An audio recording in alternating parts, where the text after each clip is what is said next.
আসসালামু আলাইকুম, স্বাগত জানাচ্ছি আরটিভির সকালের সংবাদে। আপনাদের সঙ্গে রয়েছি আমি হাবিবা আফরোজ।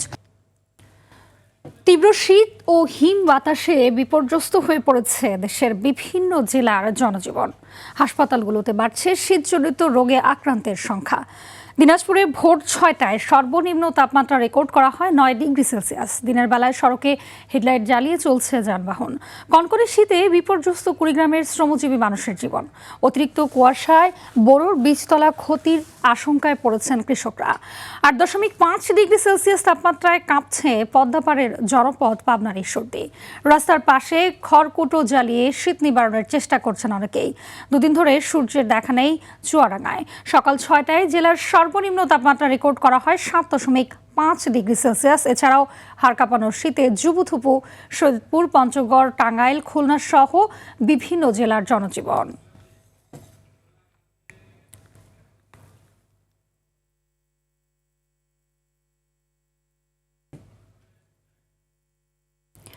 দর্শক, এই মুহূর্তে পাবনার শীতের খবর জানাতে ঈশ্বরদী থেকে সরাসরি যুক্ত হচ্ছেন সহকর্মী বাজিদ বোস্তামি।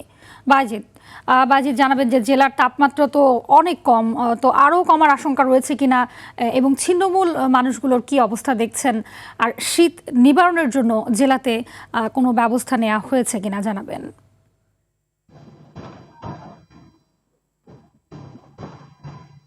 হাবিবা, গেল রাত থেকে বৃষ্টির মতো গুড়ি গুড়ি বৃষ্টির মতো কুয়াশা ঝরে পড়ছে এবং এখন পর্যন্ত হালকা কুয়াশা ঝরে পড়ছে এবং ঘন কুয়াশায় ঢাকা রয়েছে চারপাশ। এবং আজ 3 দিন হলো সূর্যের দেখা মিলছে না এই অঞ্চলে। এ কারণে শীতের তীব্রতা অনেক বেশি বৃদ্ধি পেয়েছে, তীব্র থেকে তীব্র আকার ধারণ করছে। বিশেষ করে যারা অসহায় ছিন্নমূল এবং খেটে খাওয়া মানুষজন রয়েছেন, একেবারে কাবু হয়ে পড়েছেন, তারা অনেকেই কর্মহীন হয়ে পড়ছেন।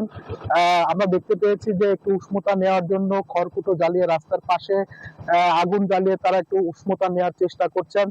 সকালে যেটি দেখেছি যে পথঘাটে, বাজারে, দোকানপাটে লোকজনের উপস্থিতি খুবই কম ছিল এবং উপজেলা প্রশাসনের পক্ষ থেকে শীতবস্ত্র বিতরণ করা হয়েছে। তবে সংশ্লিষ্টরা বলছেন যে এটি প্রয়োজনের তুলনায় খুবই অপ্রতুল। এদিকে হাসপাতালে বিভিন্ন রোগে আক্রান্ত হয়ে, শীতজনিত রোগে আক্রান্ত হয়ে রোগীদের সংখ্যা বেড়েই চলেছে। তো সব মিলিয়ে বলা চলে যে পাবনার ঈশ্বরদীতে গত কয়েকদিনের তীব্র শীতে মানুষের জীবন একেবারে বিপর্যস্ত হয়ে পড়েছে হাবিবা। তো আমরা আরো যতটুকু জানতে পেরেছি যে এই তাপমাত্রা আরো কমে আসতে পারে এবং শীতের তীব্রতা আরো বেড়ে যেতে পারে। আজকে তাপমাত্রা রেকর্ড করা হয়েছে 8.5 ডিগ্রি সেলসিয়াস। ঈশ্বরদী আবহাওয়া পর্যবেক্ষণাগারের ভারপ্রাপ্ত কর্মকর্তা হেলাল উদ্দিন জানিয়েছেন, তিনি আরো জানিয়েছেন যে আকাশে মেঘ রয়েছে। তো পাবনার ঈশ্বরদী থেকে শীত নিয়ে আমার কাছে এই ছিল সর্বশেষ পরিস্থিতি। হাবিবা। জি, ধন্যবাদ আপনাকে। দেশজুড়ে শীতের প্রকোপ বাড়ার সঙ্গে জাতীয় বার্ন ও প্লাস্টিক সার্জারি ইনস্টিটিউটে বাড়তে শুরু করেছে পোড়া রোগী। শীত থেকে বাঁচতে আগুন পোহাতে, আবার কেউ গরম পানি ব্যবহার করতে ঝলসে গিয়ে চিকিৎসা নিতে আসছেন হাসপাতালে। আগের দিনে 40 জন চিকিৎসা নিলেও শীত মৌসুমের দিনে অন্তত 70 জনেরও বেশি পোড়া রোগী হাসপাতালে আসছে।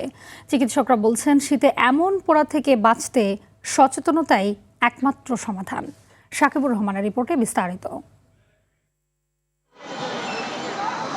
দেশের ওপর দিয়ে বয়ে যাচ্ছে মৃদু শৈত্যপ্রবাহ, যা স্থায়ী হতে পারে অন্তত আরও 1 সপ্তাহ। এমন পরিস্থিতিতে শীত থেকে বাঁচতে আগুনের তাপে উষ্ণতা নেয়ার চেষ্টা করে থাকেন অনেকেই। আগুনের তাপে শীত থেকে বাঁচার চেষ্টা করলেও ঘটছে উল্টো ঘটনা। আগুন থেকে দুর্ঘটনার শিকার হয়ে বার্ন ইনস্টিটিউটে ভর্তি হওয়া বেশিরভাগ মানুষের বয়স 60 ঊর্ধ্ব। আবার ছোট্ট শিশুরা গরম পানিতে ঝলসে পড়া ক্ষত নিয়ে আসছে হাসপাতালে।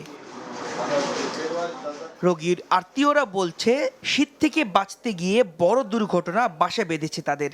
আমার বউ আগুন লাগছে, আগুন লাগার পরে পানি দিয়া নিবাইয়া এই হসপিটালে আমি নিয়ে আসছি। গ্যাসের মধ্যে আগুন পোয়াইতে গেছে, 75 বছর বয়স আমার মা, তারপরে কাপড়ের মধ্যে আগুন লেগে গেছে। জাতীয় বার্ন ইনস্টিটিউটের তথ্য বলছে, শীতের আগে যেখানে দিনে 40 জন রোগী জরুরি বিভাগে ভর্তি হলেও নভেম্বর থেকে বাড়তে শুরু করেছে এই সংখ্যা। এখন দিনে 70 জনের বেশি রোগী আসছে হাসপাতালে। চিকিৎসকরা বলছেন ঝলসানোর ঘটনায় শুরুতে পোড়া জায়গায় স্বাভাবিক পানি ঢালতে হবে, এরপর দ্রুত চিকিৎসকের শরণাপন্ন হতে হবে। তো শীতের সময় আসলে এই সংখ্যাটা বেড়ে 65-70-এ চলে যায়, অনেক সময় আরো বেশি আসে।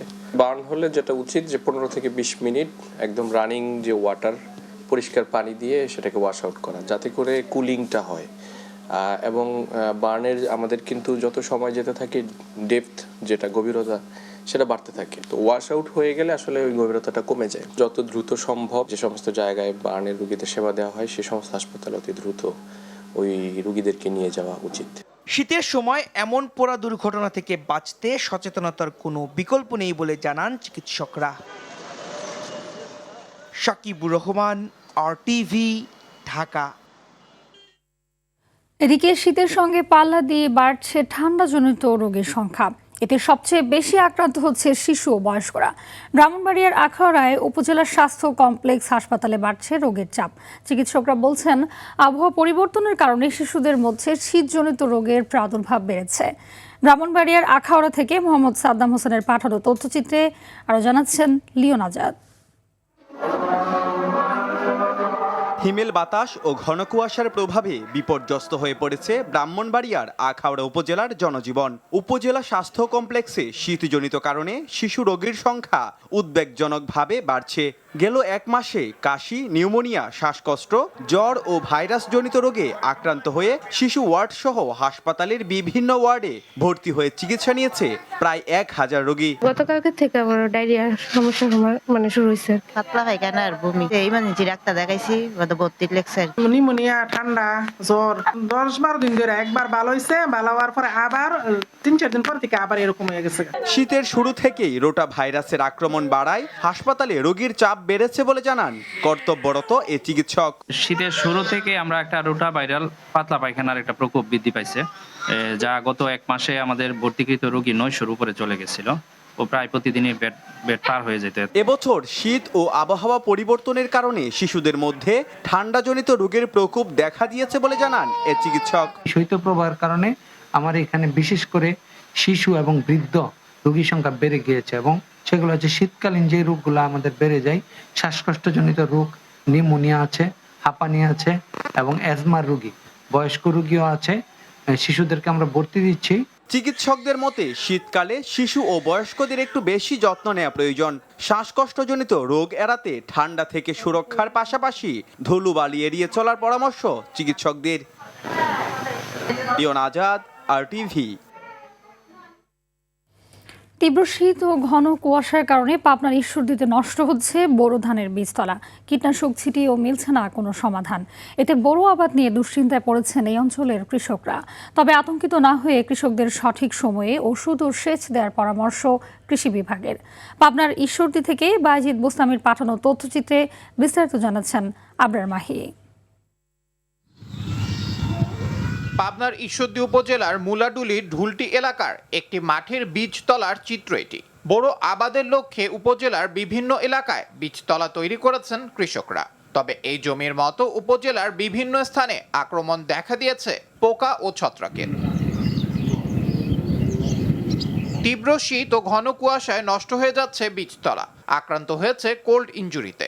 এতে বড় আবাদ নিয়ে দুশ্চিন্তায় পড়েছেন এই অঞ্চলের কৃষকরা। শীতের কারণে এই চারাটা নষ্ট হয়ে যাচ্ছে, লাল হয়ে যাচ্ছে, পচে যাচ্ছে। বেশ কয়েকদিন ধরে সূর্যের আলো হয়ে পড়ে নাই, যখন দেখা যাচ্ছে যে ম্যাক্সিমাম চারা কিছু কিছু জায়গায় শীতজনিত কারণে পচন ধরছে, তারপরে কালারটা নষ্ট হয়ে যাচ্ছে।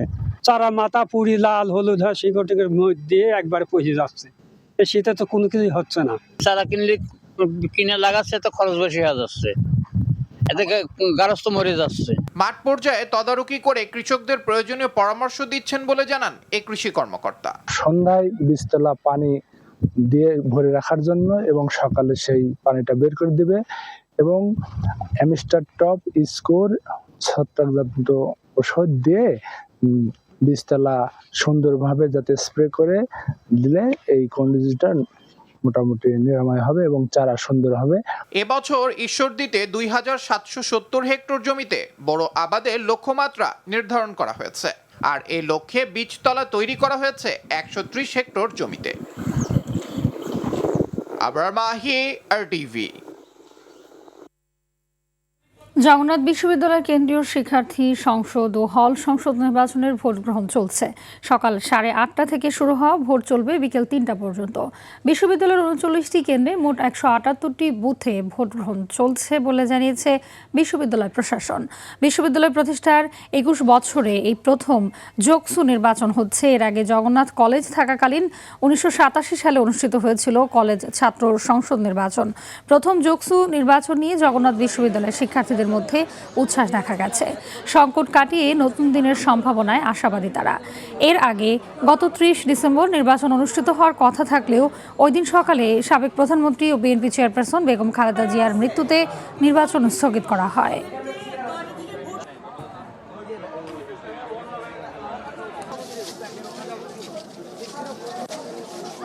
নির্বাচনে দুই শিবির প্রার্থী আছে, একজন হচ্ছে রিয়াজুল ইসলাম ভাই, তারপর আবার ছাত্র দল প্যানেল আছে, ওনারা হচ্ছে আমাদের আকিব ইসলাম ভাই আগরবেলের। দুইজনের আর কি হাড্ডাহাড্ডি লড়াই একটা হবে। স্থগিত হওয়ার পরে শিক্ষার্থীদের কিছুটা হতাশ ছিল, কিন্তু গতকাল এবং আজকের যে পরিবেশ দেখে ভালোই মনে হচ্ছে। এক্সাইটেড আমরা, দেখে অনেক আনন্দ লাগতেছে। প্রথম যেহেতু নির্বাচন, এর আগে তো কখনো হয় নাই। জগন্নাথ বিশ্ববিদ্যালয়ের কেন্দ্রীয় শিক্ষার্থী সংসদ যোগসু ও হল সংসদ নির্বাচনের ভোট গ্রহণের খবর জানাতে যুক্ত হচ্ছেন সর্দার রাজীব। রাজীব, জানাবে যে ভোট গ্রহণের কি অবস্থা দেখছেন এবং কি বলছেন ভোটাররা, বিস্তারিত কি তথ্য রয়েছে আপনার কাছে?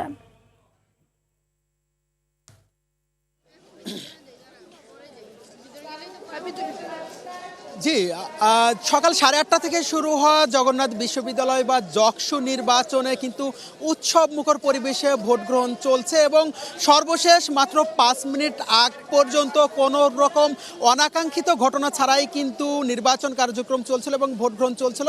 ঠিক 5 মিনিট আগেই কিন্তু এখানে একটি অনাকাঙ্ক্ষিত ঘটনা ঘটেছে এবং দুই পক্ষের মধ্যে হাতাহাতি বা সংঘর্ষের ঘটনা ঘটেছে। যদিও আমরা জানতে পেরেছি যে ছাত্রদের একটি পক্ষ জানিয়েছে দুজন ব্যক্তি, একজন নারী এবং একজন পুরুষ, যারা এই ভার্সিটিতে লেখাপড়া করে না এবং তারা নির্বাচনী কোনো দায়িত্বও নেই, কিন্তু তারা জোর করেই ভেতরে প্রবেশ করার চেষ্টা করে এবং নির্বাচন বানচালের চেষ্টা করে। এই অভিযোগের প্রেক্ষিতে একজন পুরুষের উপরে হামলা করা হয় এবং ধস্তাধস্তি বা মারামারির ঘটনা ঘটায়। এছাড়াও আমরা যতটুকু জানতে পেরেছি যে সেই নারীকে পুলিশেও দেওয়া হতে পারে। আমরা যদি একটু বলি যে সকাল 8:30 থেকে শুরু হয় এই নির্বাচন, চলবে বিকেল 3টা পর্যন্ত একটানা চলবে। এরপরে ফলাফলের জন্য ভোট গণনা চলবে। এই নির্বাচনে মোট কেন্দ্রীয় সংসদ অর্থাৎ যকসুর কেন্দ্রীয় সংসদ নির্বাচনে প্রার্থী রয়েছে, অর্থাৎ 21টি পদের বিপরীতে 157 জন প্রার্থী রয়েছে এবং এখানে যে একটি মাত্র ছাত্রী হল রয়েছে, সেই ছাত্রী হলের নির্বাচনে 13টি পদের বিপরীতে 33 জন প্রার্থী রয়েছে। সর্বমোট 34টি পদের বিপরীতে 190 জন প্রার্থী রয়েছেন। এখানে মূলত 4টি প্যানেলে নির্বাচন হচ্ছে। এর মধ্যে একটি ছাত্রদল সমর্থিত প্যানেল, একটি ছাত্র শিবির সমর্থিত প্যানেল, একটি বামজোট সমর্থিত প্যানেল এবং একটি গণ অভ্যুত্থান থেকে অর্থাৎ জুলাই গণ অভ্যুত্থান থেকে উঠে আসা ছাত্র শক্তি সমর্থিত প্যানেল থেকে। এছাড়াও কিছু স্বতন্ত্র প্রার্থীও রয়েছে। এখানে আমরা যতটুকু জানতে পেরেছি যে ভিপি প্রার্থী হিসেবে এখানে নির্বাচনে প্রতিদ্বন্দ্বিতা করছেন 12 জন, জিএচএ 9 জন এবং এজিএচএ 8 জন। এর মধ্যে ভিপি, জিএস এবং এজিএস পদে হাড্ডাহাড্ডি লড়াইয়ের আভাস পাওয়া যাচ্ছে। এছাড়াও আমরা যদি আরেকটু বলি যে এই নির্বাচনে জিএস পদে লড়ছেন আলোচিত জগন্নাথ বিশ্ববিদ্যালয়ের শিক্ষার্থী খাদিজাতুল কোবরা। আপনারা জানবেন যে এই খাদিজাতুল কোবরা কিন্তু পতিত আওয়ামী লীগ সরকারের সময় প্রায় 15 মাস বিনা বিচারে কারাবরণ করতে হয়েছিল। মূলত তাকে সাইবার সিকিউরিটি আইনের মামলায়, রাষ্ট্রদ্রোহিতার মামলা সহ নানান কারণে কিন্তু তাকে এই জেলে রাখা হয়েছিল। আমরা যদি একটু বলে রাখি যে জগন্নাথ বিশ্ববিদ্যালয় প্রতিষ্ঠা হওয়ার পর থেকে অর্থাৎ 2005 সালে যে জগন্নাথ বিশ্ববিদ্যালয় কলেজ থেকে রূপান্তরিত হওয়ার পরে এই প্রথম এখানকার শিক্ষার্থীরা ভোট দেওয়ার সুযোগ পাচ্ছেন। এছাড়াও গত 4 দশকের মধ্যে কিন্তু অর্থাৎ সর্বশেষ জগন্নাথ কলেজ যখন ছিল সেই 1987 সালে এখানে সর্বশেষ নির্বাচন হয়েছিল এবং এই গত 21 বছরের মধ্যে এটি প্রথম নির্বাচন। তো এই ছিল আমাদের কাছে সর্বশেষ। আমরা পরবর্তীতে আরও কিছু জানাবো। হাবিবা। জি, ধন্যবাদ আপনাকে। মেহেরপুরে গ্রীষ্মকালীন আগাম পেঁয়াজ চাষ করে লাভবান হচ্ছেন কৃষকরা। শীতকালীন মরিকাটা পেঁয়াজ যেখানে ৩০ থেকে ৪০ টাকা, সেখানে আগাম গ্রীষ্মকালীন পেঁয়াজ বিক্রি হচ্ছে ৬০ থেকে ৮০ টাকা কেজি দরে। উচ্চ ফলনশীল এই জাতের ফলন বিঘায় ১২০ মনের ওপরে। লাভের পাশাপাশি সংকটকালীন ঘাটতি মোকাবেলায় এই পেঁয়াজের আবাদ ছড়িয়ে পড়েছে জেলার বিভিন্ন এলাকায়। মেহেরপুর থেকে মাজেদুল হক মানিকের পাঠানো তথ্যচিত্রে আরও জানাচ্ছেন আব্দুল হামিদ। মেহেরপুরে ভরা শীত মৌসুমে গ্রীষ্মকালীন আগাম পেঁয়াজের আবাদ হয়ে আসছে প্রায় ১০ বছর ধরে। এবছরও জেলার বিভিন্ন এলাকায় হয়েছে উচ্চ ফলনশীল এই পেঁয়াজের আবাদ। অক্টোবর থেকে ডিসেম্বর পর্যন্ত পেঁয়াজের সংকটকালীন সময়ে মিলছে ভালো দাম। মুড়িকাটা থেকে কেজিতে ৩০ থেকে ৪০ টাকা বেশি দরে বিক্রি হচ্ছে এই পেঁয়াজ। প্রায় দ্বিগুণ লাভ হয় খুশি চাষিরা। তবে দেশীয় বাড়ি পাত ছাড়া এই পেঁয়াজের উপযুক্ত বীজ পেতে বিড়ম্বনায় পড়তে হচ্ছে তাদের। 18 শতক জমিতে আমি টার্গেট করছি যে 40 থেকে 44 45 মণ মোটামুটি ভালো পেঁয়াজটা, জাতও ভালো, রঙও ভালো। পেঁয়াজটা আমি 3 মাস আগে লাগিয়েছি, 60-70 খরচ। পেঁয়াজ তুলছি 2 না 2.5 লাখ হবে। খুব সুন্দর ফলন হয়েছে, খুব সুন্দর পেঁয়াজ এবং আশা করছি চাষি খুব দাম ভালো পাবে। উৎপাদন বৃদ্ধিতে কৃষকদের প্রযুক্তিগত জ্ঞান এবং চাহিদা অনুযায়ী বীজ প্রদানের চেষ্টা চলছে বলে জানান কৃষি সম্প্রসারণ অধিদপ্তরের উপপরিচালক। যদি চারাটা রক্ষা করা যায় তাহলে মূল জমিতে রোপণের পর বৃষ্টি হলে আসলে ক্ষতিগ্রস্ত হয় না। কৃষকরাও এটা সম্পর্কে ধীরে ধীরে জানছে এবং তারাও এভাবে প্রস্তুতি নিচ্ছে যে আগামী বছর গ্রীষ্মকালীন পেঁয়াজ করলে তারা পেঁয়াজ তোলাটা শেডের মাধ্যমে করবে।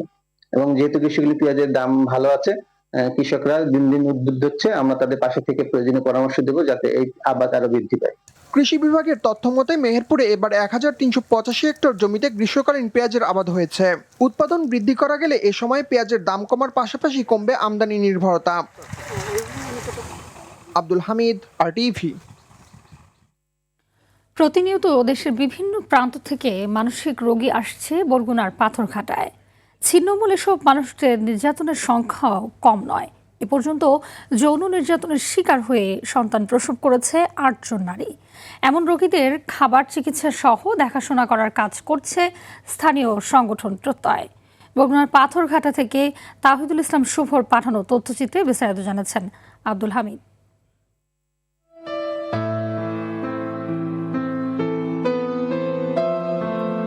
নানা কারণে মানসিক চাপ সহ্য না করতে পেরে সামাজিক জীবন থেকে বিচ্ছিন্ন হয়ে ভবঘুরের মতো জীবনযাপন করে অনেক মানুষ।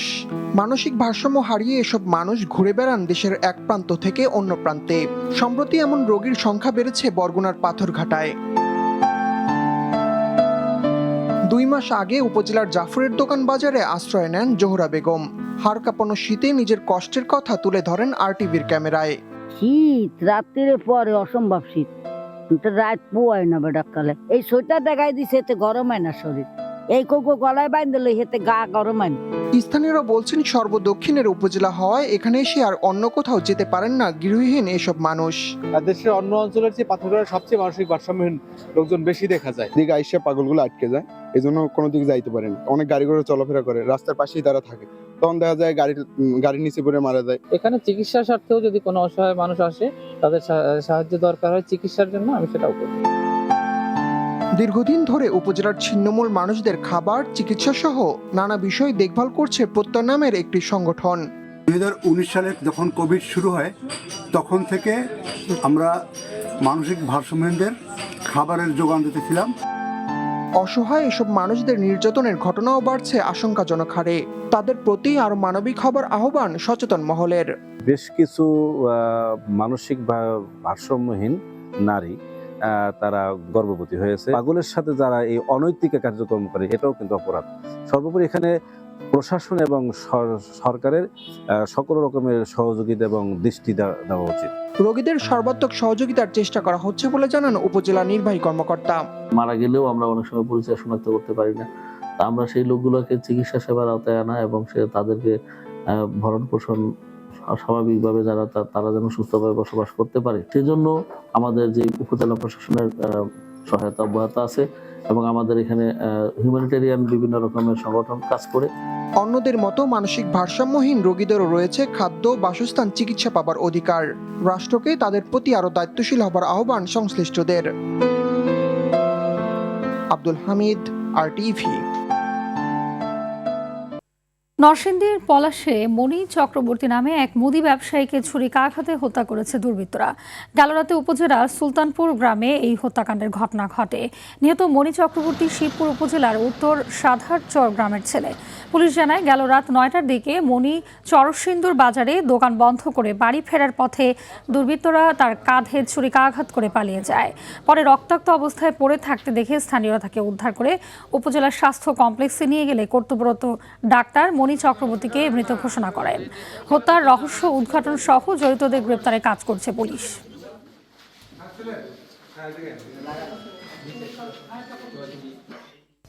সিলেটের শাপলার রাজ্য বললেই নাম চলে আসে ডিবির হাওরের। পর্যটকদের বাড়তি আকর্ষণে রয়েছে প্রাচীন মন্দির নামে পরিচিত জয়ন্তা রাজার সমাধিস্থল। প্রতি বছর শরতের শেষ দিকে বিলে ফুটতে শুরু করে শাপলা। একই সঙ্গে শুরু হয় দূর দূরান্ত থেকে ভ্রমণ পিপাসুদের আগমন। উন্নত যোগাযোগ ব্যবস্থা ও ভালো মানের হোটেল মোটেল থাকলে শাপলার এই বিল হতে পারে দেশের অন্যতম আকর্ষণীয় পর্যটন কেন্দ্র। সিলেটের গোয়াইনঘাট প্রতিনিধি সালমান শাহের পাঠানো তথ্যচিত্রে বিস্তারিত জানাচ্ছেন লামিয়া তানজিন মাহমুদ।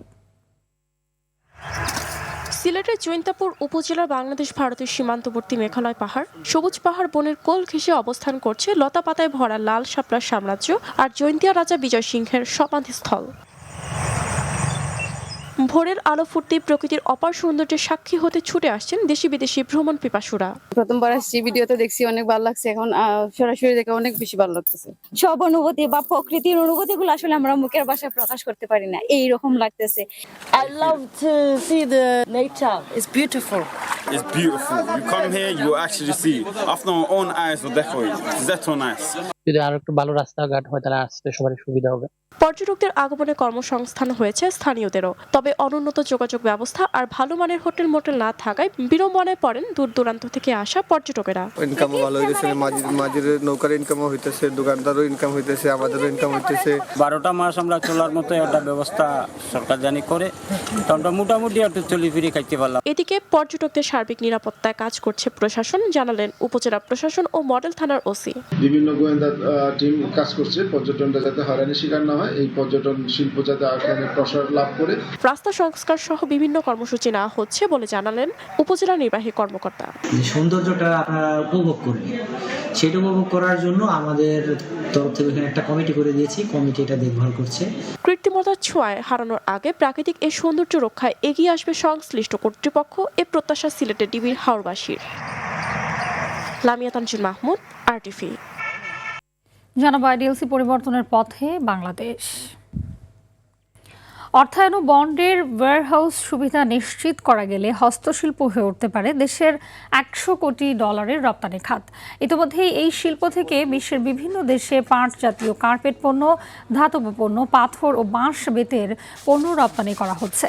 যদিও ভালো যোগাযোগ ও অনলাইনে সক্রিয় থাকার মাধ্যমে এই খাত থেকে বছরে $1 বিলিয়ন পণ্য রপ্তানি করা সম্ভব বলে মনে করছেন খাত সংশ্লিষ্টরা। এদিকে এই শিল্পকে এগিয়ে নিতে 5 থেকে 7% সুদে অর্থায়নের পরিকল্পনা হাতে নিয়েছে বাংলাদেশ ব্যাংক।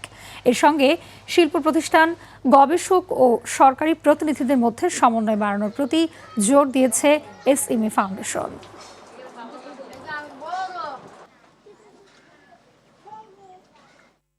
জানাবো আন্তর্জাতিক খবর। ভেনেজুয়েলার প্রেসিডেন্ট নিকোলা মাদুরোকে আটকের পর এবার প্রতিরোধ করার হুঁশিয়ারি দিয়েছে কলম্বিয়া ও কিউবা। কলম্বিয়ার প্রেসিডেন্ট গুস্তাভো পেত্রো সোমবার সামাজিক যোগাযোগ মাধ্যম এক্সে দেয়া এক বার্তায় জানায়, তিনি অস্ত্র ছুঁয়ে না দেখার শপথ নিয়েছিলেন, কিন্তু মাতৃভূমির প্রয়োজনে আবারও অস্ত্র হাতে তুলে নেওয়ার জন্য তিনি প্রস্তুত। মূলত মাদুরোকে আটকের পর রোববার গুস্তাভো পেত্রোকে উদ্দেশ্য করে আক্রমণাত্মক মন্তব্য করেন ট্রাম্প। তিনি বলেন, পেত্রো একজন অসুস্থ মানুষ। পেত্রো কোকেন উৎপাদন এবং তার যুক্তরাষ্ট্রে পাচারে জড়িত বলেও অভিযোগ করেন ট্রাম্প। গত বছরের জানুয়ারিতে ট্রাম্প ক্ষমতায় আসার পর থেকে পেট্রোর সঙ্গে তার বাকযুদ্ধ চলছে। এদিকে লাতিন আমেরিকা ও ক্যারিবীয় অঞ্চলে যুক্তরাষ্ট্রের সাম্প্রতিক আগ্রাসী পদক্ষেপকে অস্তিত্বের হুমকি আখ্যা দিয়ে যৌথ প্রতিরোধ গড়ে তোলার আহ্বান জানিয়েছে কিউবা। ভেনেজুয়েলায় যুক্তরাষ্ট্রের সামরিক হামলা ও রাজনৈতিক হস্তক্ষেপের প্রেক্ষাপটে এই আহ্বান জানান কিউবার পররাষ্ট্রমন্ত্রী ব্রুনো রদ্রিগেজ।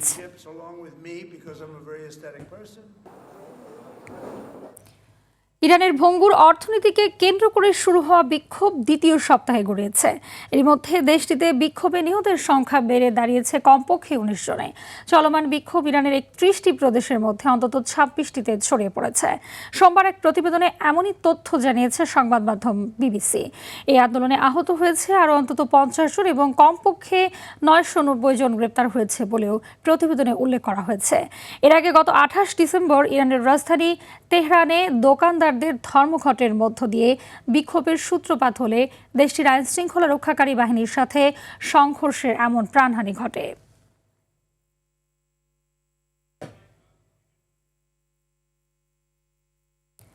জানাবো খেলার খবর। ক্রিকেট।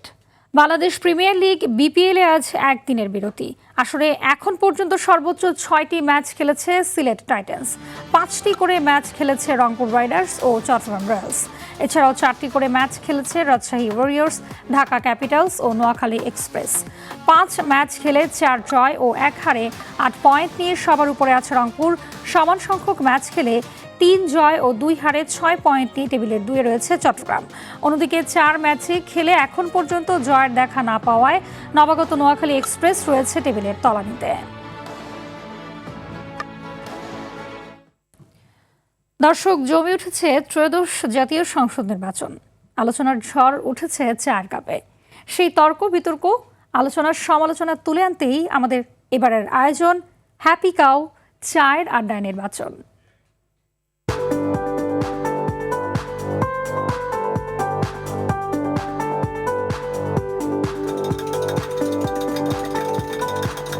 দর্শক, হ্যাপি কাউ চায়ের আড্ডায় নির্বাচন এবারে পর্বে আপনাদের সঙ্গে যুক্ত আছি আমি মোহাম্মদ আব্দুল আজিজ। আপনারা জানেন যে ত্রয়োদশ জাতীয় সংসদ নির্বাচনকে কেন্দ্র করে বিভিন্ন চায়ের দোকানে, বিভিন্ন পাড়া মহল্লাতে জমে উঠেছে আলোচনা সমালোচনা। এবারে পর্বে আপনাদের সঙ্গে যুক্ত আছি আমি দিনাজপুর 6 আসন থেকে। এলো instant milk powder happy cow, যেমন সাশ্রয়ী তেমনি পুষ্টিগুণে ভরপুর। হ্যাপি কাউ, গরুর দুধের স্বাদ সবাই পাক।